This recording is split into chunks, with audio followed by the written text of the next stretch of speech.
Абай Құнанбаев, піл мен қанден. Көшеде піл жетелеп біреу жүрді. Кім көріпті хайуанды мұндай түрлі, көрсеткелі ап жүрген жануарды. Тамашалап артынан жұрт боп ерді. Көшеде кез боп бір қанден, ұмтылды пілге шаптығып.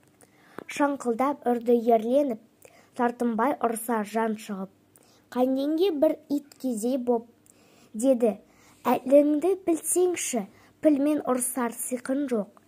Мазақ болмай қой көрші. Қырқылдап қалдың не бітті, әуре болмай қой деді. Сен бұлқындың, ол кетті, жан деген жоқ ол сені. Мен де соны білемін, сондықтан ер боп келемін. Ұрыс соғыс қылмаяқ, ер атанып көремін. Жұрт мұнымды көрмей ме? Батыр атақ бермей ме? Қой, бұл қанден ер шіркін, пілге де үрген демей ме?